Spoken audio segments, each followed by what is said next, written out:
From KTVN, this is 2 News Nevada, Morning Edition. A longtime Reno Catholic educator is dead, who police say is the suspect. That's coming up. Plus, a man has been arrested in connection to a deadly hit-and-run crash that happened earlier this week. How police caught that suspect. Straight ahead.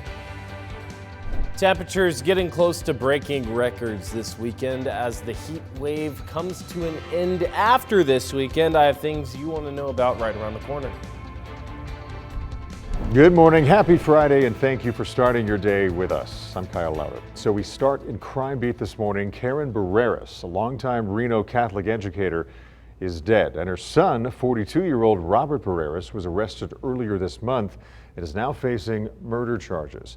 The Alhambra Police Department says on May 7th, they responded to her son's home and found that she had been stabbed to death. Officers identified Robert as a suspect, and they say that he was later hospitalized because he tried taking his own life. He has pleaded not guilty to the murder charges that he's facing, and he will be in court in August. Karen spent 30 years in Catholic education in Nevada at schools including St. Albert's and Holy Child Day Home. In a developing story here, a person is dead after a motorcycle and a car crashed into each other. This happened around 11 o'clock last night on Stead Boulevard near North Virginia Street. RPD says the motorcyclist died at the scene. Their identity has not yet been released, and this investigation is ongoing. And new details here on a deadly hit-and-run crash that happened earlier this week. The suspected driver has been arrested after turning himself in. The Washoe County Sheriff's Office says 43-year-old Travis Smith has been booked into the Washoe County Detention Facility. As we reported, the crash happened on East Lake Boulevard in New Washoe City on Wednesday night. The Washoe County deputies say when they got to the scene, they found an injured bicyclist. He was taken to the hospital where he did eventually die.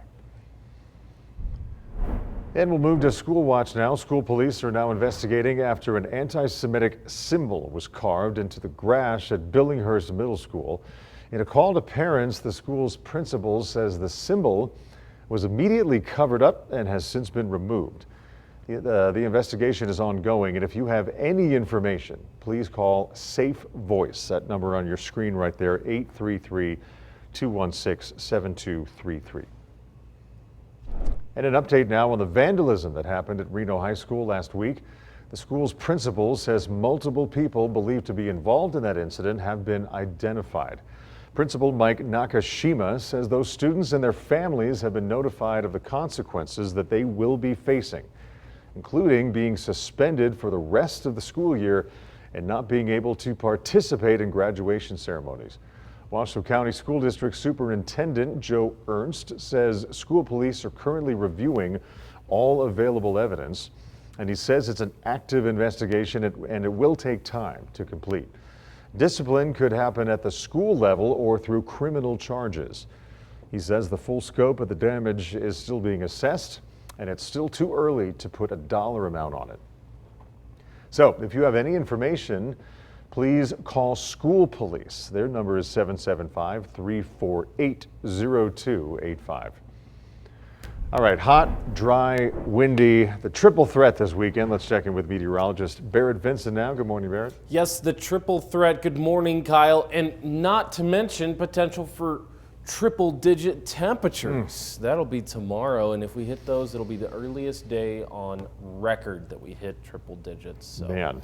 Just keep that in mind, and we've talked about it before too. Escape to higher elevations if you don't want to be in all of that heat. We'll be seeing a continuation of those warm temperatures from this week, including this weekend, as we'll be watching out for increased fire danger as well to go with it.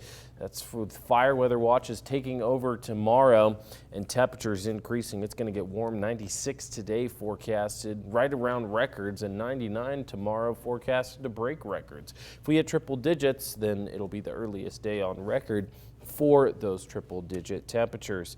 Wind speeds will be cranking up this weekend, especially on Sunday, with those winds right around 30 to 40 miles an hour. Going to be remaining around 20 to 25 mile an hour wind gusts tomorrow. Pretty calm start to the day so far, though. Not much for cloud coverage. We'll see a continuation of this close to home with most of those clouds favoring southern Nevada today.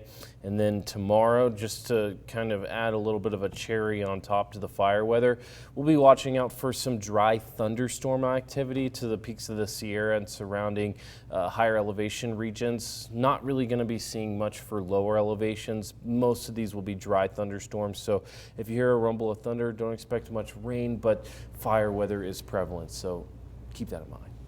All right, thank you, Barrett. We'll take a look around the nation now. The cash reward to find the 2 remaining inmates who escaped to Louisiana jail earlier this month has now doubled. Crime Stoppers has raised its reward to $20,000 for any information leading to the capture of Antoine Massey and Derek Groves. With pledges from the FBI and ATF, the reward now totals $50,000 for each of the 2 remaining fugitives. At this time, we're confident that we're closing in on the remaining 2 escapees and that we should have them in custody soon. I want to be clear. Anyone who chooses to help the remaining fugitives in any way will be arrested and prosecuted. As we reported, 10 inmates escaped from the Orleans Parish Jail back on May 16th. 8 of the fugitives have been captured and several other people have been arrested for aiding their escape.